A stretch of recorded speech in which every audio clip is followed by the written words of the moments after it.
Huancavelica, el poder de la comunicación. 7 horas 44 minutos. El astro rey nuevamente comienza a aparecer en el cielo guayaquileño a esta hora de la mañana. 26 grados centígrados ya para 27. Y saludamos ya en los micrófonos de Huancavelica 830M al señor ingeniero Bruno Leone Pignataro, quien es el presidente de la Cámara de Pesquería Ecuatoriana, con quien pues vamos a dialogar aquí con el licenciado Lenín Artieda Vega para consultarle. Bueno, solamente el objetivo era vender sin pagar impuestos arancelarios o queremos bienes de capital, o sea, queremos equipos modernos, queremos tecnología, queremos por el lado de acá, entre el gobierno y el sector privado, mejorar costos de producción. ¿Qué quiere? ¿Cuáles son los objetivos de la Cámara que usted preside, mi estimado ingeniero Bruno Leone Pignataro? Bienvenido. Buenos días, Clever. Buenos días, Lenin. Buenos días a todas las personas que nos escuchan a esta hora. Efectivamente, mi querido Clever, este es un acuerdo bilateral, ¿no? A diferencia de lo que tuvimos durante estos últimos años, que era una concesión unilateral por parte de Europa hacia el Ecuador a través del SGP, hoy tenemos un acuerdo bilateral, que es en doble vía. Es un acuerdo complementario. Lo que nosotros producimos y le vendemos a Europa, ellos no lo producen, y lo que ellos producen nos lo venden a nosotros porque nosotros no lo producimos.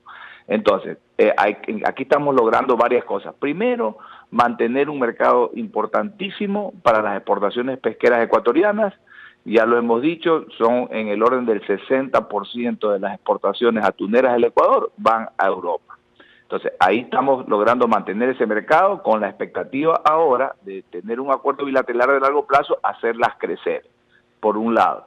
Por otro lado, al tener de regreso también el ingreso de bienes de capital de alta tecnología de Europa hacia el Ecuador, también tenemos la posibilidad de incorporar tecnología a nuestros procesos productivos para mejorar la productividad.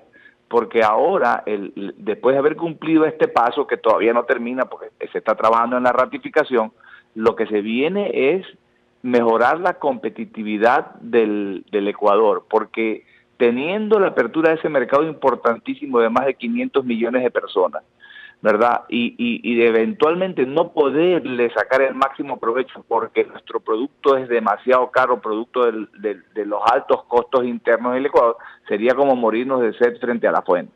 Entonces, hay muchos productos, bienes de capital que podemos traer que al momento están grabados por la salvaguarda. Eso tiene que irse desmontando para poder tener el acceso a esos equipos. Hoy día en el mundo se está hablando ya de la revolución industrial 4.0. Recordemos la historia, la revolución industrial allá en Inglaterra a fines del siglo XIX, principios del siglo XX.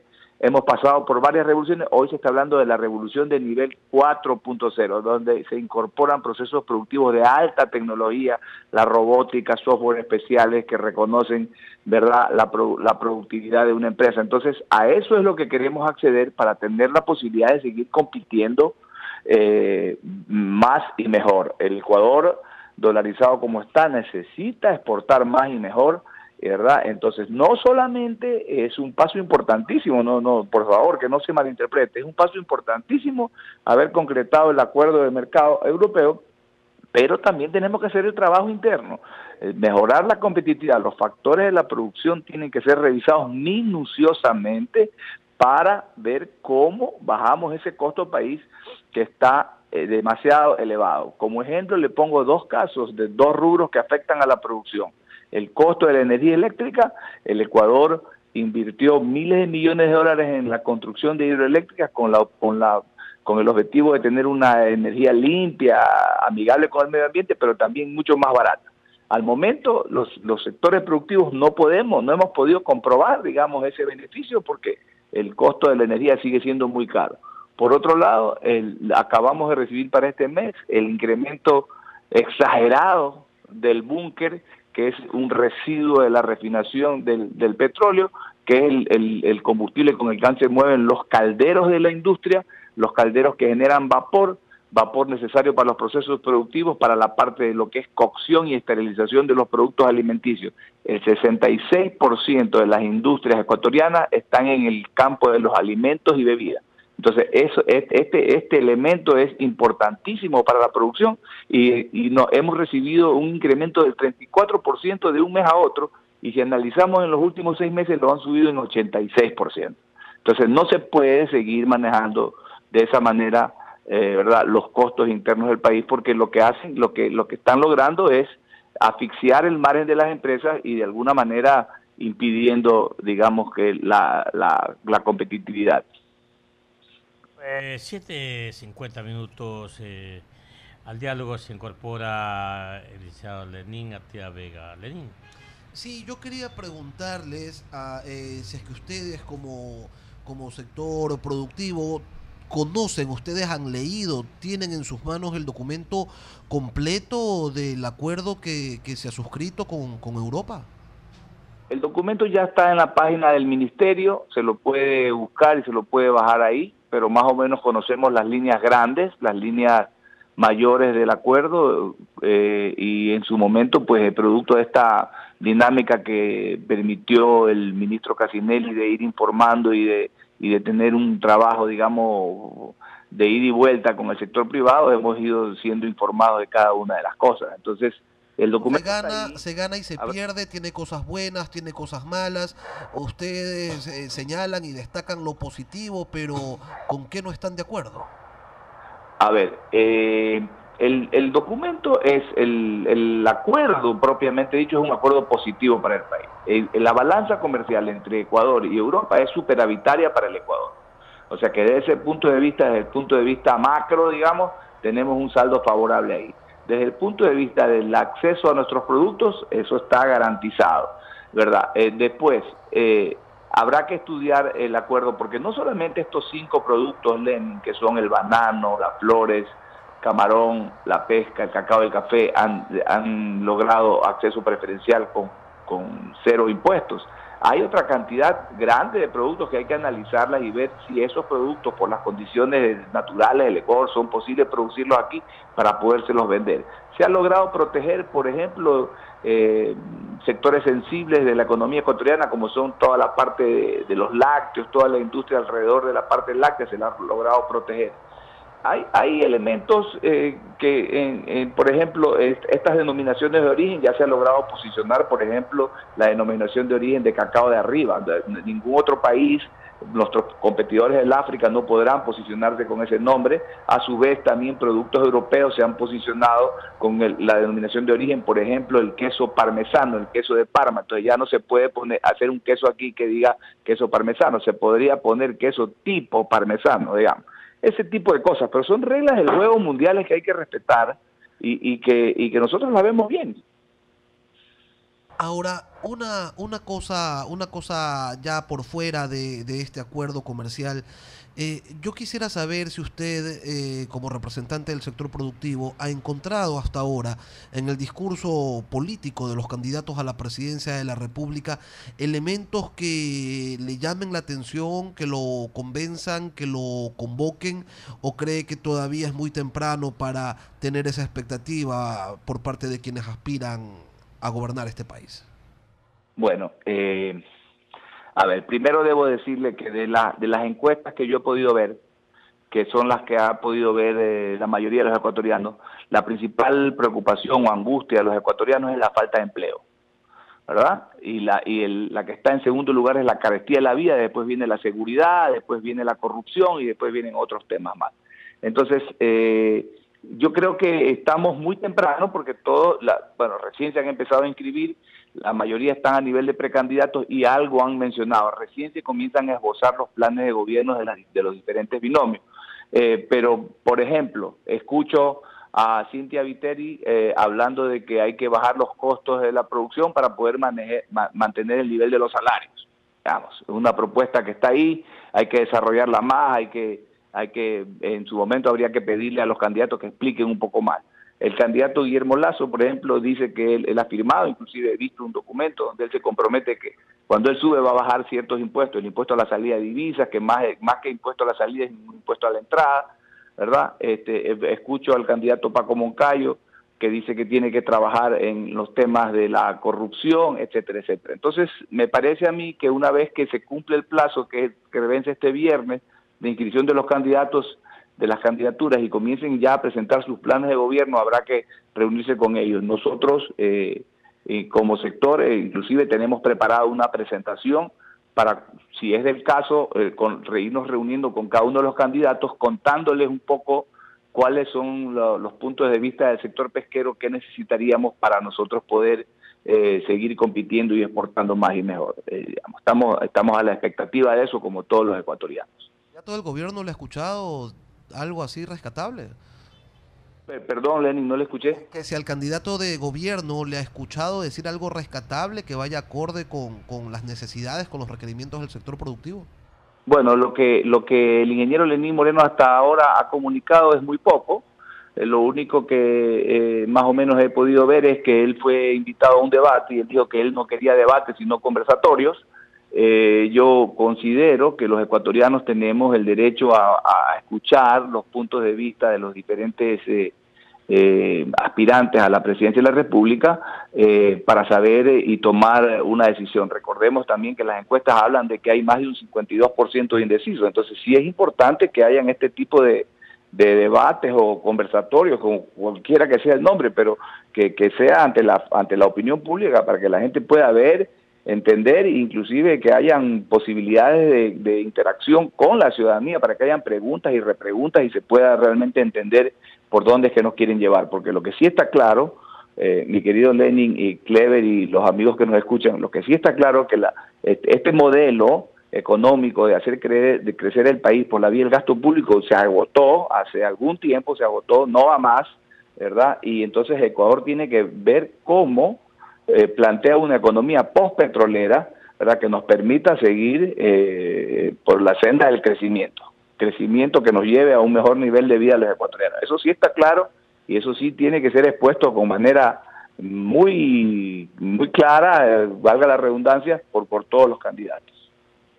Con la experiencia que usted tiene, mi estimado Bruno, debo entender que están pensando formar algún equipo de trabajo en la Cámara que usted preside o en las demás cámaras, ¿por qué no las productivas? Para buscar pues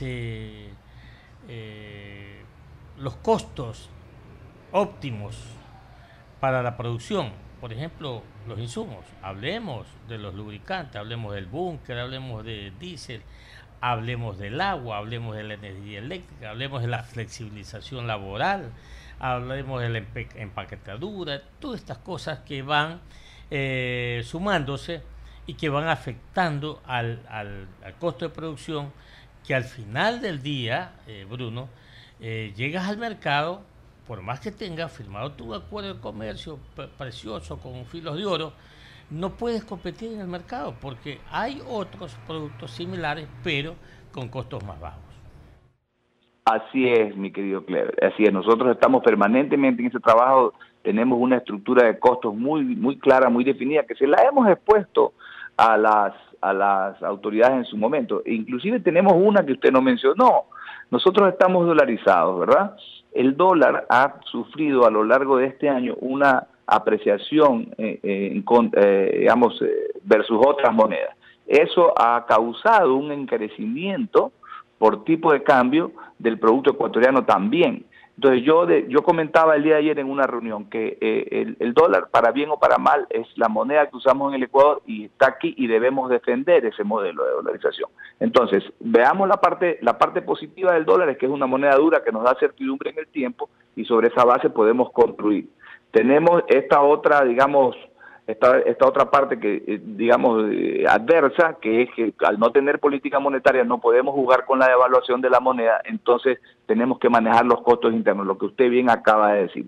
Cuando usted maneja, digamos, una economía con una moneda dura como la nuestra, usted tiene que sus costos sintonizarlos a nivel internacional, ¿verdad? Hoy día mañana escuchaba la entrevista de Mauricio Pozo, por ejemplo, él hablaba de que hay que abrirle la apertura a la banca internacional para que venga a posicionarse en el Ecuador y producto de eso, por ejemplo, con una mayor oferta de dinero, puedan bajar las tasas de interés, que usted sabe que el costo del dinero es un componente importante de los costos de producción. En vez de tener que pagar tasas de 9% o de 8,80% como paga el sector productivo, pasar a pagar tasas de 4 o 5%. Y el entrevistador le decía, oiga, pero con una inflación de 2%, tener una tasa de interés de 4 o 5 veces más de inflación es realmente caro, y efectivamente así lo es.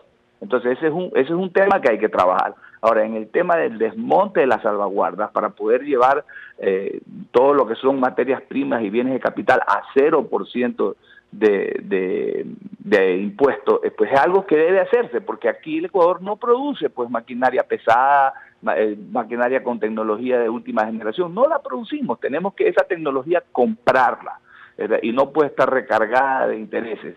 Entonces, todas esas cosas hay que trabajarla. El tema de la provisión de la energía por la vía del combustible también debe ser revisada. Los gastos generales de fabricación, o sea, realmente hay muchas cosas en que trabajar. Nosotros tenemos hecho una estructura de costos, yo se la puedo pasar más tarde para que usted la pueda analizar, y eso es algo en que todos los sectores están enfocados. De eso se trata. Las 8 de la mañana. A ver, cortito esto, mi estimado Bruno. El tema no es el número de bancos. Si fuera así, Panamá tiene 130 bancos. Entonces estuviera mejor que Japón, que Estados Unidos. No, por ahí no va. El tema pasa por la formación bruta de capital y el mercado de capitales. Entonces, lo que primero tenemos que alentar es a la empresa privada, al sector privado. ¿Cómo? Dándole crédito barato. Primero, en la dolarización sí afecta en estos momentos, pero no olvidemos, mi estimado Bruno, que usted compra equipos. Entonces, ahora sus equipos van a ser más cómodos en cuanto al costo porque su moneda es dura. O sea, no quiero decirle que la compensación es 100%, no, pero de alguna manera está atenuando esa cotización alta o fuerte contra, por ejemplo, el euro, contra, por ejemplo, la misma libra esterlina, etcétera. Entonces los costos de importaciones de bienes de capital sí van a mejorar, y con mayor razón cuando estamos hablando de un acuerdo de comercio con la Unión Europea. Pero por ahí van las líneas, mi estimado Bruno. Usted tiene suficiente experiencia, repito, y sabe que lo primero, hay que estimular al sector privado, que es el que absorbe mano de obra. No es el sector público, señor, es el sector privado. Estimado Bruno, le mando un abrazo.